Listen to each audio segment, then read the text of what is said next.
Las ideas no viven en los libros, habitan en las calles, en nuestras preguntas, en las luchas y en la esperanza. Este es un espacio para explorar la teología, la filosofía y la realidad, sin miedo a la duda y con ganas de dialogar. Bienvenidos a Más allá del texto, un podcast donde leemos, pensamos y conversamos sobre fe, ética y sociedad. Aquí vamos más allá de las palabras para encontrar su eco en la vida. ¿Listos para el viaje? ¡Comenzamos! Hola con todos, chicos, chicas. Bienvenidos a un nuevo podcast, a nuestro segundo podcast de Más allá del texto. El tema que vamos a tocar hoy va a ser vivir como si Dios no existiese, con mi persona David Lara y Francisco Serrano. Francisquito, saluda a todos. Hola, ¿cómo están, chicos, chicas y todos los que nos escuchan en este lindo espacio que hemos dedicado para conversar acerca de las cosas que nos interesa aprender a nosotros, ¿no es cierto? Un poco de teología, un poco de pensamiento filosófico, de ética. Y aquí, bueno, estamos aquí con Davidcito Lara, que hemos buscado un tema que nos parece bastante interesante para el día de hoy, ¿no? Vivir como si Dios no existiera. Vamos a ver de qué se trata, ¿no? Pero primero, darles gracias por estar aquí en este episodio de Más allá del texto. Si no has escuchado el primer episodio, pues te recomiendo que también puedas ir a escucharlo. Seguramente te vas a divertir un poco junto a nosotros. Ok, Davidcito, entonces, ¿de qué más o menos estamos hablando el día de hoy? ¿Cómo es eso de vivir como si Dios no existiera? ¿Acaso nosotros no somos cristianos y no deberíamos estar incentivando más bien a vivir como con temor a Dios, ¿no es cierto? Como contando con su presencia en todo lo que hacemos. Eso es, Francisquito, y es una gran pregunta. Parecemos que estamos haciendo medio herejes en este día de hoy, pero no realmente. Esta frase fue dicha por un teólogo alemán, un pastor, y dato curioso, se enfrentó al nazismo y Adolf Hitler. Este pastor teólogo es Dietrich Bonhoeffer. Francisquito, ¿nos quieres decir algo sobre este gran teólogo? Sí, lo primero que les voy a decir es que si pronuncio mal su nombre en alemán, sepan disculparnos porque no somos demasiado expertos en estas lenguas. Es más, no sé nada de alemán. Así que creo que es Dietrich Bonhoeffer. Yo no sé cómo, bueno, ahí ustedes sabrán corregir cómo se pronuncia. Lo importante es que sepan de quién estamos hablando, ¿no? Y sí, Bonhoeffer es un pastor, sobre todo pastor. Creo que es muy importante reconocer eso, más que, aunque bastante bueno en la teología, en el mundo académico, más que nada fungió como pastor, aunque también estudió en muchos lugares relevantes. Me parece que estudió en Lovaina, si no me equivoco. Voy a buscar mis apuntes por aquí, pero fue pastor, fue profesor, fue teólogo y también fue uno de los mártires de la iglesia, ¿no? Mártir no del primer siglo, sino de la época de la Segunda Guerra Mundial. Entonces, Bonhoeffer es bien conocido por ser parte de lo que se denominó en Alemania y en la Europa de mediados de este siglo XX como la Iglesia Confesante, ¿no es cierto? La Iglesia Confesante fue una facción de la Iglesia que se puso de pie y alzó su voz en contra de lo que estaba sucediendo en Alemania por parte del Tercer Reich, ¿no es cierto?, de los ejércitos de Adolf Hitler. Y esa es como la parte más conocida de Bonhoeffer, la parte más relevante, ¿no? También podemos decir que fue pastor en muchos lugares y decidió volver a Alemania para vivir con la gente en el Tercer Reich, como se llamó el periodo de tiempo de Adolf Hitler, y hacerle frente a Adolf Hitler, pudiendo vivir en Estados Unidos. Incluso fue pastor en España en una primera parte de su vida, pero decidió hacer su ministerio más importante junto a la gente en Alemania, ¿no? Y en la cárcel también tuvo un ministerio importante. Entonces, bueno, no sé qué se me está quedando acerca de esta reseña biográfica de Dietrich Bonhoeffer. No sé si quieres aportar algo, David.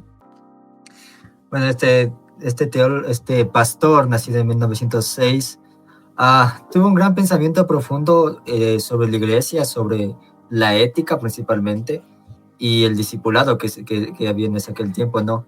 Y como lo decía Francisquito, por oponerse activamente a Adolf Hitler. Por eso el día de hoy tiene que ver un poco con la época de la Segunda Guerra Mundial y el contexto histórico en el que vivió este teólogo.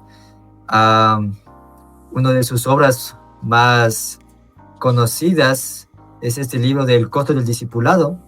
Si alguien ha escuchado sobre la gracia barata y la gracia cara, pues tienen que leer este libro y tienen que revisar a Dietrich Bonhoeffer. Entonces es interesante, ¿no? Dietrich Bonhoeffer también luchó activamente, no solo en palabra contra Hitler, sino incluso fue como doble espía. Se incrustó para dar información a los bandos contrarios de los nazis, ¿no? de la SS. ¿Quieres decir algo, Francisquito? Sí, justo en esa parte que creo que es importante decir que de eso se lo acusó, ¿no? Que él estaba enseñando en un seminario en Alemania. Cerraron el seminario en el que él estaba enseñando y comenzó a desempeñarse más desde la pastoral, pero también desde el púlpito, desde el discurso. Apoyaba de manera constante a ir en contra de lo que el régimen nazi establecía, ¿no? Una de las cosas que podemos aprender de Dietrich Bonhoeffer es esa idea de que a veces hay que obedecer más que al régimen, más que a las autoridades civiles, a Dios como una autoridad principal, ¿no? Tiene mucho esa idea. No es idea solamente de él, ¿no? Vemos en la historia de la iglesia que muchas personas se levantaron contra los regímenes de turno porque no iban acorde a las Sagradas Escrituras, ¿no? Un ejemplo claro también está en la Reforma Radical, los anabautistas, que tenían también una manera de ver así el mundo, ¿no? De levantarse ante lo que les parecía incorrecto. Y él lo hizo hasta las últimas consecuencias, ¿no? Lo llevaron preso, acusándolo de conspirar contra el régimen de Hitler, y estuvo varios años preso. Y la cosa es que es bien interesante porque murió a unos poquitos días antes de que llegaran el ejército de los aliados a liberar el campo de concentración en donde él estaba, ¿no? Fueron poquísimos los días que si hubiera esperado una semanita, de pronto hubiéramos disfrutado de más de su teología, ¿no? Pero también murió de una manera muy estoica, tal vez sea la manera de decirlo, pero, o sea, como en su rostro, en su actitud, se notaba esa seguridad de que estaba haciendo lo correcto, ¿no? De que para él llevar su manera de ver el cristianismo hasta las últimas consecuencias era esa, ¿no? Y él ya sabía que iba a tener que morir por esa causa, ¿no? Entonces, por eso se considera un mártir también. Así es, Francisquito. Y él nunca paró de escribir obras. Escribió un montón de cartas a sus familiares, a sus conocidos, pero también cartas de reflexión teológica, cartas de reflexión social con respecto a este tema del nazismo, ¿no? Una de, si alguien ha escuchado la teoría de la estupidez, que es más peligroso un grupo de estúpidos que un maligno o un malvado, pues es parte de lo que Dietrich Bonhoeffer habla. Y bueno, es lo que podemos decir un poco de su biografía de este pastor alemán teólogo. Sí, exacto. Y bueno, nos tocaría también hablar un poquito de su obra, ¿no? Como tú estás haciéndolo, al hablar de la teoría de la estupidez, ¿no? Que postula justamente eso. Es más peligroso una persona sin muchas luces mentalmente que alguien malvado. ¿Por qué? Porque la persona malvada necesita servirse de personas que él considera estúpidas, ¿no? Entonces, es un poco duro de repetir lo que él menciona, ¿sí? Pero tiene bastante sentido, ¿no? Sobre todo pensando en la situación en la que él pasaba, ¿no? Y se daba cuenta de que si bien el régimen estaba compuesto por generales y por personas que en serio estaban con su corazón y su mente descompuesta, la mayoría de personas que trabajaban para el régimen, los soldados y la misma gente de Alemania que apoyaba el régimen, no es que hayan sido malvados en sí mismos, ¿no? Sino que les faltaba un poquito más de pensamiento crítico. Esa es la crítica que hace Bonhoeffer por ese lado. Y también creo que hablaste un poquito del costo del discipulado, ¿no? De que en alemán me parece que el nombre es algo así como Nachfolge, y que creo que en español se consigue como el costo del discipulado y también como el precio de la gracia, que depende del editorial, creo que tiene su título, pero me parece que es el mismo texto, ¿no? Y ahí Bonhoeffer habla de su molestia acerca del estado del cristianismo en Alemania y en el mundo en general, ¿no? Él vive en la época de guerra y se da cuenta que la gente va a la iglesia, habla de Dios, va todos los domingos a misa o al culto, pero su vida no refleja un carácter cristiano verdaderamente, ¿no? Él dice que se apropian de la gracia, pero no quieren adquirir el compromiso del seguimiento, y que seguir a Jesús, ser un discípulo de él, requiere un compromiso radical, ¿no? Entonces, más o menos la idea de este libro del costo del discipulado, que es, creo que, de los textos más conocidos de Bonhoeffer, también de los textos más recomendados de leer no importa si tu teología va por un lado o va por otro, creo que todos encontramos algo valioso en este texto de Bonhoeffer, porque realmente nos pone a pensar, ¿no? Siempre predicamos de la gracia como algo, como el regalo inmerecido y que es algo gratuito, ¿no? Y bueno, no importa lo que hagas o lo que dejes de hacer, el amor y la gracia de Dios están ahí contigo, ¿no? Es la prédica popular. Y no es que eso no sea cierto, pero a veces se deja de lado el considerar que ser un discípulo de Jesús requiere un costo, ¿no? Y ese costo puede ser bastante alto y hay que tener la valentía de asumir ese costo, ¿no? Bonhoeffer pone en el libro ejemplos como los textos bíblicos que nos hablan de la perla de gran precio, la parábola de la perla de gran precio, o del tesoro escondido, ¿no?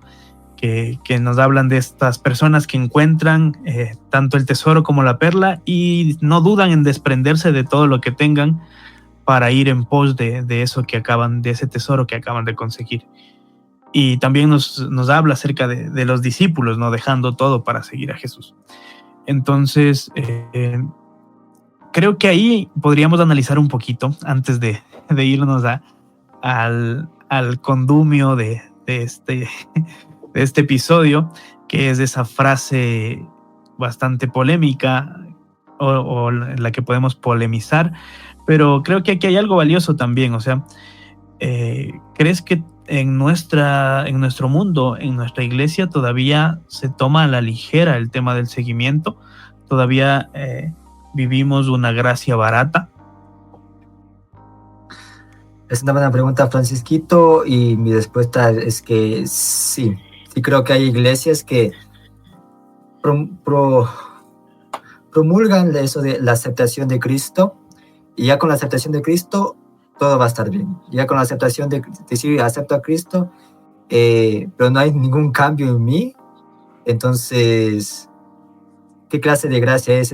Es una gracia vacía, es una gracia barata, que no haya nada de arrepentimiento, que no haya nada de cambio, de transformación en la persona. sino que piense que solo es la aceptación de Cristo y ya está. Sabemos que la gracia es ese regalo inmerecido, pero de nuestra parte tenemos que poner nuestra parte de cambiar, de arrepentirnos, de transformarnos. Entonces, sí parece que hay iglesias que promulgan esta gracia barata. Uh-huh. Sí, y hay una parte de aquí del texto de Bonhoeffer que nos puede ayudar a entender un poquito más a lo que él se quiere referir, ¿no? Y es que, por ejemplo, nosotros decimos que nosotros no podemos hacer cosas para ser justificados por nuestros propios medios delante de Dios, ¿no es cierto? Eso es clarísimo, que la justificación viene exclusivamente por la fe. Es como la perla más grande de la reforma, ¿no? De los reformadores, esta declaración. Pero él habla de que eso no puede ser usado como excusa para no intentarlo, ¿no? O sea, entonces, si es que no podemos hacer nada bueno para que Dios nos justifique, para que Dios nos ame, pero tampoco debe ser esa la excusa para decir, bueno, no puedo hacer nada, entonces mejor no hago nada, ni lo intento, ¿no? Y él pone el término de que, por ejemplo, no es lo mismo ver que alguien como una persona intelectual, como Sócrates o como Fausto dicen, bueno, yo sé que no puedo saber nada, ¿verdad? Pero él sabe que no puede saber nada porque ha vivido una vida entera dedicada al conocimiento, a buscar, a vivir en pos de la búsqueda del conocimiento, y al final de esa búsqueda se da cuenta de que, aunque su búsqueda ha sido incesante, al final no pudo saber nada, ¿no es cierto? Sin embargo, no es lo mismo si un estudiante de primer semestre del seminario te dice, yo sé que no puedo saber nada, pero ni siquiera lo está intentando, ¿no? O sea, está apenas comenzando su vida académica, y esa declaración puede servir incluso como algo que le incentive a quedarse donde está, ¿no? A la pereza. Entonces, ese pensamiento de Bonhoeffer me hace pensar bastante y me hace cuestionar un poco esa idea que tenemos acerca del seguimiento cristiano, ¿no? A veces pensamos que nuestra labor como cristianos como buenos cristianos, es ir a la iglesia, dar nuestra ofrenda, nuestro diezmo, hacer los ritos dependiendo de nuestra tradición cristiana, ¿no? La Eucaristía, la comunión, o bautizarnos. Y ese es nuestro trabajo, ¿no es cierto? Que creo que todas esas cosas son valiosas y válidas, ¿no? Para lo litúrgico, pero el seguimiento de Jesús no se acaba ahí, ¿no? Sino que es un compromiso de vida cristiana, o sea, de demostrar a Jesús fuera de las paredes de la iglesia, ¿no? En efecto, Francisquito. Y eso es lo que nos está diciendo Dietrich Bonhoeffer. Y de hecho lo que tú dijiste va por ahí, lo que tema principal de lo que estamos haciendo ahora, que eso no quiere decir que eso está justificado de no hacer nada, ¿no? Y dejarle todo a Dios que resuelva todo, ¿no? Uh-huh. Nosotros también poner nuestra parte. Entonces eso es lo que ya algún indicio diste del tema de hoy día. Sí, es que es como, por eso también quería mencionar un poquito de este texto antes, porque esto lo escribe Bonhoeffer una etapa antes de que él fuera encarcelado, ¿no? Esto creo que es El precio de la gracia, está escrito más o menos en el año 35, 37 tal vez, y Bonhoeffer cae en la cárcel como en el año 43, me parece. Entonces, lo último que escribe ya está un poquito más desarrollado en este tipo de pensamiento, pero El precio de la gracia es como la piedra inicial del pensamiento de Bonhoeffer. en este sentido, ¿no? En algo que se ha llamado como una teología de la secularización de la religión, ¿no?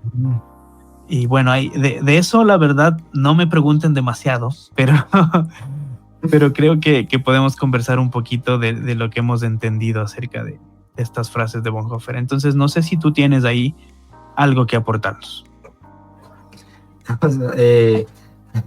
Bueno, como tú dijiste también, a mí tampoco me pregunten esas cosas de la teología de la secularización, pero creo que también esa teología creo que también tiene que ver con esta idea de lo que vamos a hablar hoy en día, ¿no? Y lo que has expuesto hasta ahora ha sido excelente, de que nosotros tenemos que poner nuestra parte, o sea, no dejar que todo resuelva Dios. Y como estábamos hablando un poco del contexto histórico en el que vivió Dietrich. Por ahí son un canino. Sí, por ahí los ruidos exteriores. El chamuco, ¿sabes? Sí, perdón que te interrumpí, sigue. Bueno, decía, debido al contexto histórico, entonces obviamente los cristianos no ponían parte para esos conflictos que había en la época de este pastor. Por eso también nos habla de que debemos actuar, debemos poner acción nosotros también. Entonces sí, es excelente lo que has dicho, Francisquito. Uh-huh. Sí, y ya yendo un poquito más adelante, hay un texto que Bonhoeffer no lo escribió como un libro, sino que fueron cartas que él escribió desde su condición de preso, ¿no? Pero de esas cartas se formuló un texto que se llama Resistencia y Sumisión, ¿verdad? Que dicho sea de paso, mientras leía algo de la biografía de Bonhoeffer, uno de sus biógrafos decía que Bonhoeffer era como una persona que demostraba de alguna manera su humildad y su bondad frente a la gente, que se le hacía fácil hacer amigos, ¿no? Y tanto así que las personas que debían cuidarlo en la cárcel, los guardias de la cárcel, le cayeron, o sea, cayó en gracia delante de los guardias de la cárcel y ellos mismos le ayudaban a sacar las cartas que sostenía de correspondencia con un amigo, y estas fueron recopiladas para hacer este texto. Y también hay otros textos de cartas de amor que él sostenía con su esposa. Creo que Bonhoeffer se casó poquito antes de ser encarcelado, ¿no? Entonces, mucho de su luna de miel la vivió ahí a través de esta correspondencia. No sé si ese dato es correcto, pero me parece que sí. Entonces, bueno, dicho esto, entonces ese texto de Resistencia y Sumisión tiene unas ideas bien interesantes, y justamente en ese texto está esta idea de vivir delante de Dios como si Dios no existiera. Y ahí hay una pelea entre las palabras, una lucha ahí de conceptos, ¿no? Porque propone Bonhoeffer que hay que vivir como si Dios no existiera, o sea, como delante de Dios, ¿no? Delante de Dios, o sea, sabiendo que Él está ahí y que lo que estamos haciendo, Él es presente en lo que estamos haciendo, pero de alguna manera cuando nos habla de que como si Dios no existiera, me parece que se refiere a sin esperar su intervención, ¿no? Sin dejarle a Él la responsabilidad de que intervenga. Y ahí hay algo que podemos conversar bastante, ¿no? Porque me parece que hasta ahora, y yo hago una autorreflexión en mi persona, en la manera en la que yo hablo de Dios, incluso desde las prédicas, y siempre hay la intención de pedirle a Dios que intervenga en nuestra historia, ¿no? Que intervenga en la vida de nosotros. Y creo que es la intención incluso de que se ve claramente en la Biblia, ¿no? La gente pidiéndole a Dios que intervenga en su historia y que les salve de lo que les aqueja, ¿no? Pero ahora Bonhoeffer dice, bueno, el mundo ha llegado a una época en la que necesitamos hacernos cargo de nosotros mismos, y eso ya nos suena a lo que pasaba en la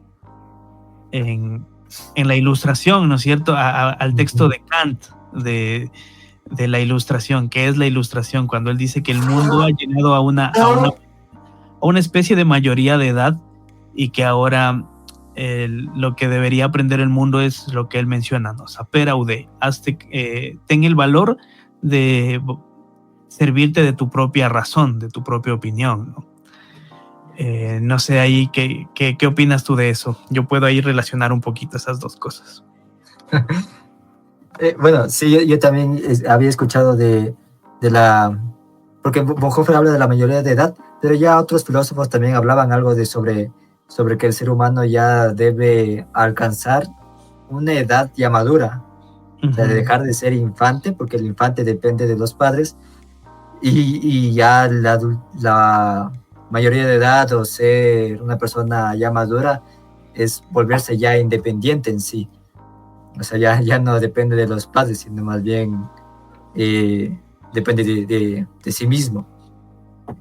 Y aunque suena, bueno, para algunos puede sonar medio contradictorio con cómo es posible que, diciendo al comienzo que un pastor que habló sobre esta gracia, sobre esto, ahora nos está diciendo que debemos alcanzar una mayoría de edad y que debemos vivir como si Dios no existiera.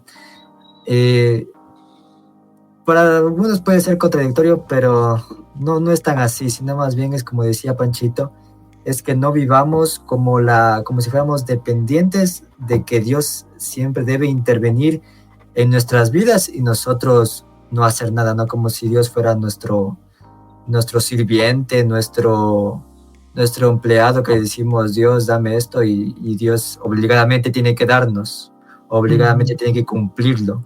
Entonces, ahí va el punto, creo.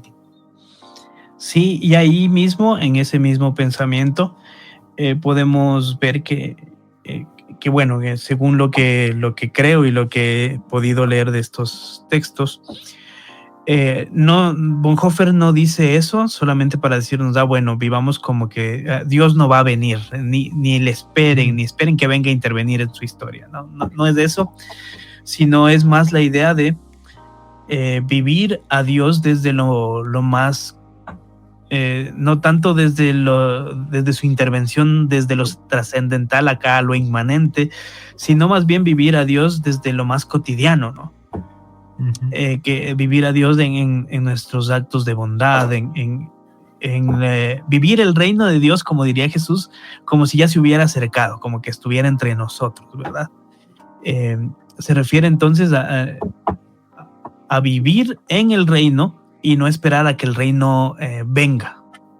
De alguna manera, creo que tiene que ver un poquito con eso. Si alguien puede corregirme, ponga en los comentarios si estoy hablando tonterías, para seguir conversando.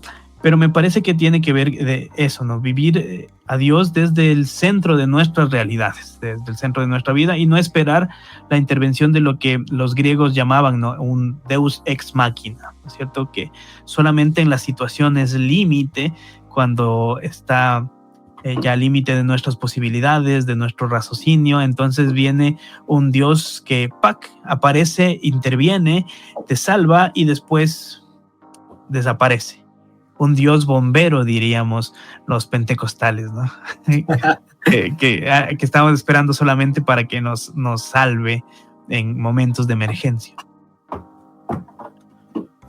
Sí, no había escuchado eso de el Dios bombero, pero sí, va por ese punto, Francisquito, y bueno, no sé qué decirlo.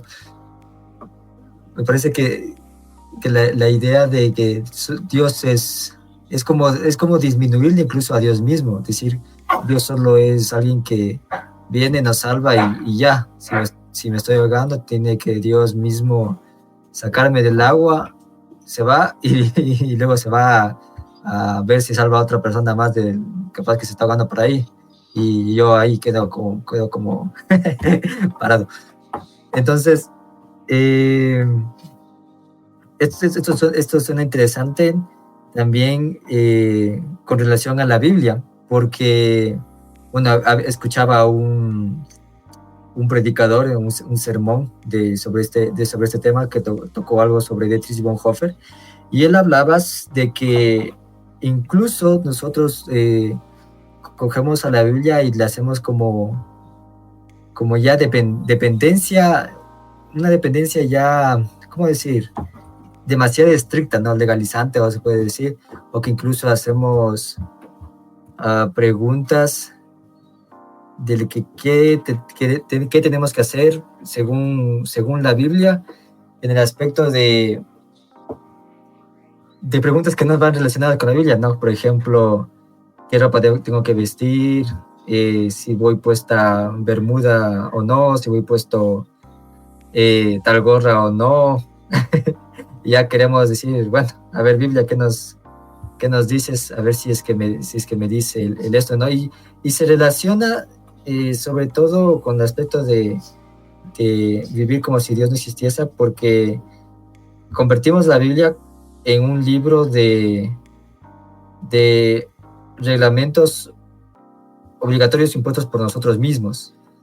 No sé cómo expresarlo, pero no sé si me vas cachando la idea, Francisquito.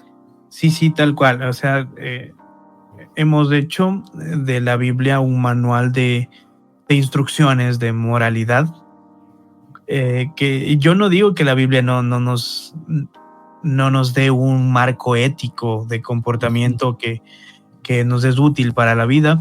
Sin embargo, creo que lo que tú dices es hacerlo como un manual de instrucciones, ¿no? Y de hecho, no sé si tú has escuchado, pero yo escucho frecuentemente desde el entorno en el que me desenvuelvo, ¿no? De que la Biblia es el manual de la vida del cristiano, ¿no? Y que habría que tratarlo como un manual, ¿no? Y cuando nos damos cuenta que en ese manual de instrucciones hacen falta otro tipo de instrucciones, ¿no? Que la Biblia hay de temas de los que no habla porque no tiene por qué hablar, o sea, la Biblia ¿qué nos puede decir acerca de Internet, de inteligencia artificial, verdad? O sea, nada que ver, está en otra página, ¿no es cierto? Viene de otro tiempo, de otra historia. Y cuando caemos en ese tipo de fundamentalismo, porque yo pienso que es un fundamentalismo, perdemos el foco de lo que el marco en el que la Biblia sí quiere que nos desenvolvamos, que es desde la parte ética de buscar vivir el reino, ¿no? Y es lo que Bonhoeffer también decía, ¿no? Hay gente muy preocupada de mantener la liturgia religiosa y de que las cosas se hagan en orden, y de pronto decir, mira, no te emborraches, no hagas esto, no hagas el otro, pero sin embargo no hay una voz que se levante en contra de un régimen autoritario, asesino, y que hace todas las cosas que a Dios no le agradan, ¿no? Nadie tiene la valentía, nadie tiene la vitamina H de levantar la voz ante esa cosa. Entonces eso es lo que hace el cristiano, dice Bonhoeffer. Un cristiano auténtico tiene la valentía para levantarse en esas situaciones y no esperar que Dios lo resuelva todo, sino también comprometerse con la causa del reino, ¿no? Exacto, Francisquito. Y yo decía esto de la Biblia porque he escuchado a muchos cristianos o muchas personas justificarse en la Biblia por sus acciones. O sea, ellos no se hacen cargo de sus propias acciones, no, más bien las acciones que ellos hacen dicen, es que la Biblia dice, es que el pastor dijo, es que tal líder político, porque es cristiano, lo dijo, entonces tomo la acción y lo hago porque dice tal cosa o dice tal libro. Uh-huh. Entonces no nos hacemos cargo de nuestras propias responsabilidades ni de lo que podemos confrontar. Como decías, Panchito, es cierto que la Biblia no les decimos descartemos la Biblia y ya botémosla, no. Eso ya es exageradísimo ya para decir esa cosa.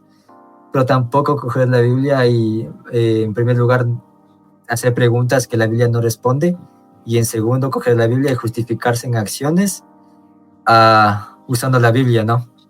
O usando a un sujeto de autoridad, de poder. Entonces, algo de eso decía yo con respecto al tema este de Dietrich Bonhoeffer sobre la Biblia. Exacto, y justamente ahora se me viene otra vez el tema de lo profético, como lo conversábamos en el podcast anterior. Por cierto, si no han escuchado el podcast anterior, pueden escucharlo. Pónganle like, me gusta, suscríbanse y compártanlo a todas las personas que les pueda gustar nuestro contenido después de la pausa publicitaria. Entonces ahora sí digo. Me parece que otra vez se puede relacionar este tema con lo profético, ¿no?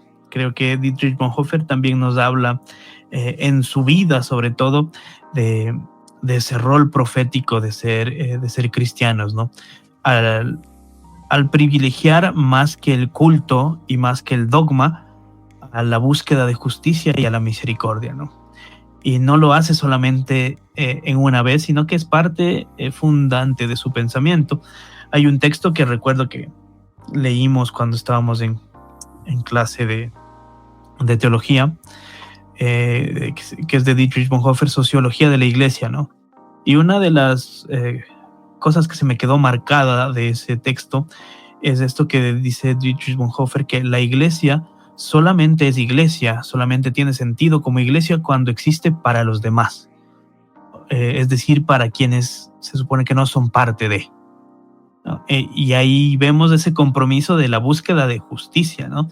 De la búsqueda de que el reino de Dios resplandezca más allá de los dogmas, más allá de la tradición y más allá de lo litúrgico solamente, sino que él ve una religión o un cristianismo que se expande más allá de la religión, podríamos decirlo así.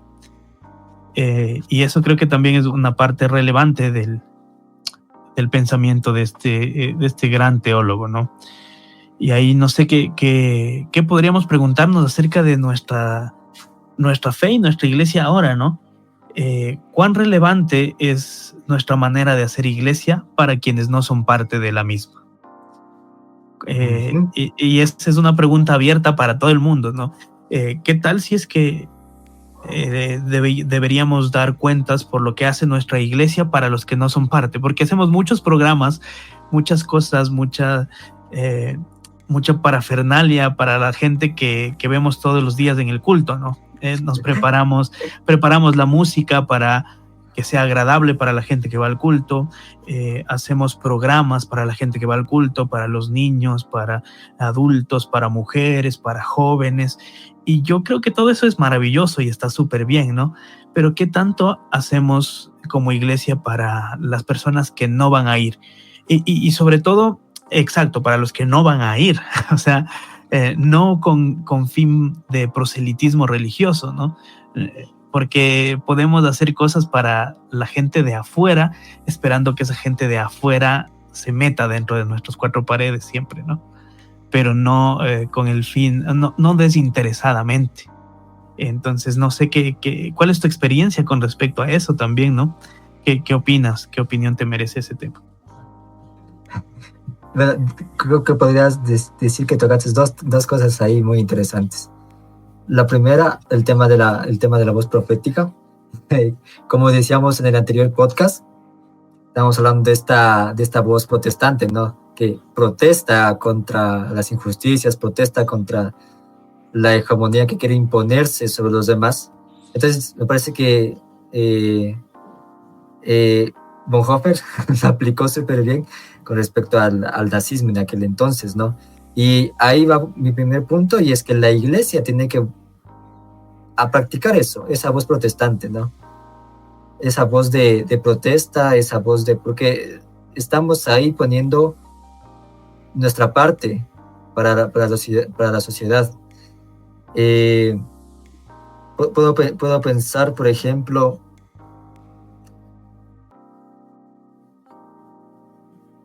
el tema de los asesinatos, ¿no? Que ha sucedido hoy fue marzo, hoy es marzo, mes marzo, y se homenajeó el tema del Día de las Mujeres, ¿no?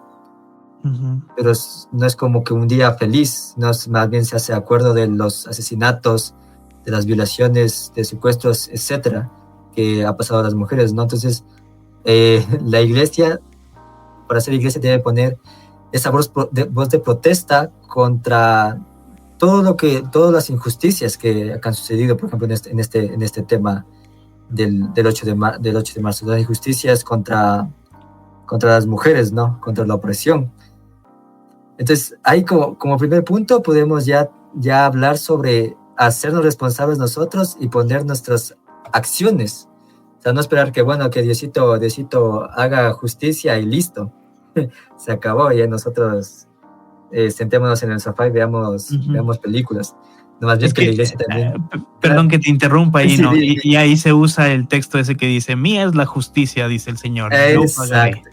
Entonces, como la justicia es de Dios, a nosotros lo único que nos queda es prender la televisión, poner el canal de, no sé, poner enlace y quedarnos ahí sentados a ver, ¿no? Exacto, es como que prendo la televisión, veo las noticias de chuta, han secuestrado a otra persona, genial, ya atraparon al secuestrador y salvaron al secuestrado o secuestrada. Pero la iglesia no hace mucha palabra, ¿no? Entonces es como que no hay parte de la iglesia, no hay una voz de protesta, ¿no? No es que la iglesia vaya a salir a irse contra el gobierno de una, pero ya una voz de protesta, si estamos hablando de pronunciarse en la iglesia, en el púlpito, de pronunciarse en los estudios bíblicos o en otra parte, de que se haga respetar los derechos, que se haga respetar la justicia en sí. Entonces ahí podemos hablar ya, bueno, decía, ¿no? El punto de, ahí estamos ya acercándonos un poco en comunidad con los, incluso con los no creyentes, porque ahí se está viendo que la iglesia está poniendo su parte, se está haciendo responsable, se está poniendo acción y no solo está diciendo, bueno, yo espero aquí a que Dios haga justicia y ahí verán los demás. Ya, eso, ¿no? Como segundo punto, yo me acuerdo de una publicación en Facebook que decía un pollito está cruzando el camino y se pregunta, ¿por qué cruza el pollito el camino? Y había varios teólogos que ponía y respondía, el pollito cruza porque va a buscar a Dios, el pollito cruza porque allá está la otra edad del otro ser, bueno, etcétera. Y decía del Bonhoeffer, decía, el pollito cruza el camino primero para derrocar a Hitler y luego porque quiere vivir en comunidad. Y eso es la principal tema de Bonhoeffer con respecto a vivir en comunidad, porque eso es lo que quiere Bonhoeffer, que vivamos en comunidad, que no solo estemos encerrados en 4 paredes y ya, o que no solo hagamos, como dijiste, Panchito, eventos entre los mismos que siempre nos vemos todos los días, todos los domingos las mismas caras, sino que hagamos algo por incluso los que no son parte de la iglesia, ¿no? Porque también se demuestra esa acción que tenemos como cristianos y como iglesia en general. ¿Panchito? Sí, y el tema de los, a ver, creo que muchas de las cosas que hacemos como iglesia es con el fin de conseguir prosélitos, o sea, con el fin de que la gente sea parte de nuestra comunidad religiosa y de que aumente los números, que para nosotros los números simbolizan el éxito de lo que hacemos, ¿no? Y para que aumenten los números no solamente de congregantes, sino también en el contador, ¿no? En la cuenta de la iglesia a través de los aportes, sean diezmos, ofrendas o aportes voluntarios, como los llamen. Pero eso es lo que buscamos, ¿no? O sea, normalmente cuando en la iglesia se hace una actividad para gente que no es parte de la iglesia, es una actividad que se llama evangelística, ¿no?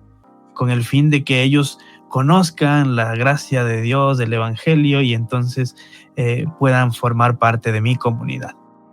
Y lo que pienso yo es, a ver, ¿y qué tal si hacemos lo mismo sin la etiqueta de proselitismo, ¿no? ¿Qué tal si cuando hacemos un comedor comunitario o cuando hacemos una escuela vacacional para niños, no estamos pensando en traerlos a nuestras filas, a engrosar nuestras filas, sino estamos pensando en ser de bendición para la comunidad, ¿no? Con la idea de que iglesia es solamente iglesia cuando existe para los demás, en beneficio de los demás, porque no trabajamos no solamente en pos de los religiosos, sino de el desarrollo sostenible de nuestras comunidades, ¿no? Porque hay muchas iglesias en un montón de comunidades, pero hay iglesias de las que la gente ni siquiera está enterada de que existen, ¿no? En nuestra América Latina hay muchas iglesias de garaje, muchas iglesias, o sea, en unas 2 cuadras o en una manzana puedes encontrar de pronto 3 iglesias de diferentes denominaciones, ¿no? Uh-huh. Pero ¿qué le están aportando a la comunidad? ¿Qué le están aportando a su barrio, a su país, a su parroquia? Si es solamente el hecho de hacer los cultos, entonces hay algo que nos falta. Y creo que Dios obra a pesar de eso, a pesar de que nuestro enfoque esté en otro lado. Dios sí obra en la comunidad, ¿no? Y podemos ver cómo en comunidades donde comienza a llegar el evangelio, disminuye la tasa de alcoholismo, por ejemplo, o de violencia tal vez, pero no porque lo hagamos intencionalmente, sino porque a pesar de nuestra manera errónea de ver, la iglesia trae bendición a la comunidad. Pero si lo hiciéramos intencionalmente, creo que la cosa sería bastante diferente, ¿no? Claro, Francisquito. Y eso suena interesante, ¿no? Es que actualmente muchas iglesias están por los números. Y eso hace sentir incluso mal a otras iglesias, ¿no? Porque una iglesia que recién está comenzando y solo tiene 7 personas, puede sentirse mal porque ve, ay, no puede ser, no alcanzo la meta de tener como esa iglesia de 50, de 60, de 200, etcétera, ¿no? Y a veces se andan peleando entre iglesias por ver quién obtiene más números. Entonces es algo triste, ¿no? Pero como tú bien decías, no, a pesar de todas esas circunstancias, Dios actúa en medio de esas peleas entre iglesias, actúa en medio de querer obtener números y de hacer estos eventos solo por proselitismo, y que a veces por tener bastantes números de personas ni nos acordamos de el nombre ni siquiera de alguna de ellas, solo es como bueno, es un número más. Entonces es triste, ¿no? Pero como tú le decías, Dios siempre actúa y sería mejor hacerlo más conscientemente en la iglesia. Sí, sería mejor. Entonces, porque estaríamos retomando un poco el tema de sernos responsables, como decía Dietrich Bonhoeffer. Estamos haciendo algo que es una misión de Jesús también, de que nos dijo dale de comer, dale de beber, etcétera, etcétera. Y estamos practicando esto de sernos responsables nosotros mismos, con nuestra comunidad, con nuestro barrio, porque no solo es como la iglesia ahí, y bueno, ya hicimos los cultos y listo, ya de ahí cada uno a su casita y nada más. Entonces es algo triste, pero Dios siempre actúa eso. Entonces es interesante como hay no sé, padres de familia que dejan el alcohol o padres de familia que se arrepienten por un trato mal que hicieron en el pasado con sus hijos o con su familia, o personas que cambian su carácter o tienen una comunidad de fe donde pueden sentirse seguros o seguras. Pero sí sería mejor que lo hagamos de una forma consciente y intencionalmente, ¿no? Sí sería lo mejor, y daría, incluso si ven, no sé, si quieren ver los resultados, sería mucho mejor que solo tener números. Entonces es excelente lo que dijiste, Francisquito. Sí, y bueno, ya para ir culminando, tal vez decir algunas palabras finales acerca de lo que lo que significa para nosotros el pensamiento de Bonhoeffer. Desde mi parte, desde mi perspectiva, creo que esta idea de considerar muy bien qué es lo que significa seguir a Jesús es algo con lo que me quedo de Bonhoeffer, ¿no? Que de ser consecuentes y responsables con mi seguimiento hasta las últimas consecuencias, ¿no? Y no necesariamente estas últimas consecuencias nos van a conducir a nosotros al martirio como a Bonhoeffer, pero sí estas últimas consecuencias nos hablan de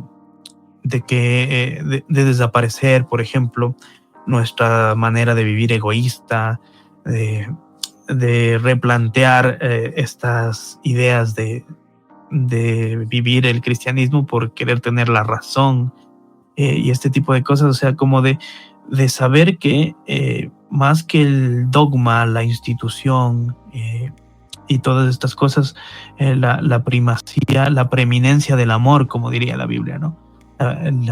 Que lo que debe prevalecer es esa búsqueda de justicia, esos actos de misericordia que tenemos para quienes necesitan que una iglesia se haga presente. Porque en el contexto de Bonhoeffer, la sociedad necesitaba una iglesia presente, ¿no? La sociedad necesitaba una iglesia que no solamente que eleve su voz y que clame a Dios por justicia y que haga ver los actos de la gente, los actos de la maldad del hombre, pero también una iglesia que se haga presente para ser los pies y las manos de Jesús en medio de las necesidades del prójimo, ¿no? Entonces, si me quedaría con algo, sería con eso y con esa idea del seguimiento, ¿no? De tomar en serio lo que dice la Biblia, ¿no?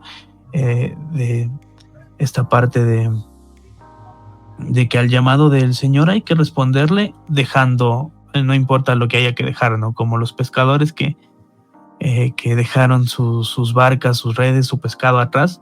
Y bueno, como dice Mateo 16:24, si alguno quiere venir en pos de mí, niéguese a sí mismo, tome su cruz cada día y sígame. Eso no es gravoso, no es una esclavitud, pero tampoco es algo a la ligera, algo sencillo, ¿no?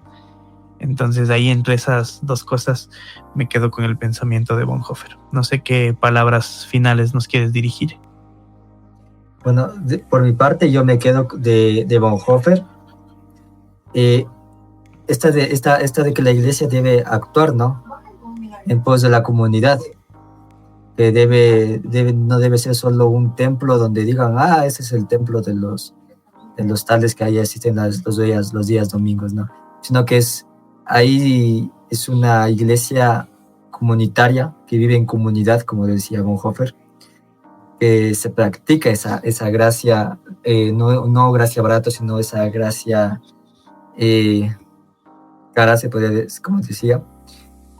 Y sobre todo esta idea de que tener de cuidado de justificarnos en líderes religiosos, líderes políticos, e incluso en la Biblia de justificar de nuestras acciones diciendo, es que ahí decía eso, entonces, o decía tal persona eso, o tal persona me profetizó tal cosa, entonces ya está. No, realmente de hacernos responsables nosotros de nuestros propios actos que realizamos, y no decir es que Dios esto, es que la Biblia esto, es que el pastor esto, o es que el político esto, ¿no? Que nos dijo eso, entonces yo voy y le sigo. No más bien hacernos nosotros responsables y actuar por nuestros propios medios, ¿no? Eso no significa abandonar nuestra fe, ni significa abandonar a Dios, porque Dios siempre está ahí acompañándonos, siempre está ahí presente. Cuando decíamos esto de vivir como si Dios no existiese, no es que Bonhoeffer decía Dios no existe y sean ateos todos. más bien decía como que esta intervención divina no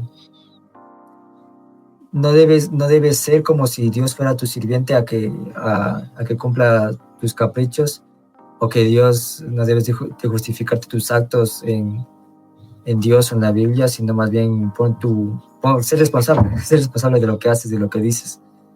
No nos justificamos en cosas, y la iglesia debe poner parte su accionar, esa voz de protesta, ese vivir en comunidad principalmente, ese caminar así, ¿no? Y como que ¿por qué la iglesia cruza el camino? Así como el payito cruzaba el camino, porque se encuentra en comunidad, porque ese es el seguir de la iglesia, la comunidad, no el egoísmo. Ese es lo que me decías, Francisquito. Entonces, yo podría decirme que me quedo con eso.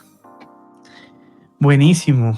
Y bueno, a todos los que todavía continúan escuchando este episodio, los que todavía no se han ido, agradecerles por su atención, pedirles que compartan este episodio con las personas a las que les puede interesar.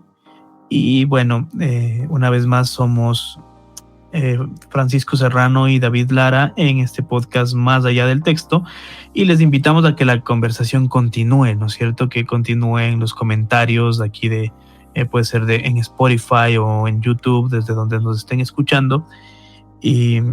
Y también, si es que ustedes quieren ser parte de una de nuestras conversaciones, también escríbanos y nos ponemos de acuerdo, ¿no? Siempre este es un espacio dedicado para el diálogo, la conversación, y qué mejor si puede ser la conversación en comunidad, como dice David, ¿no?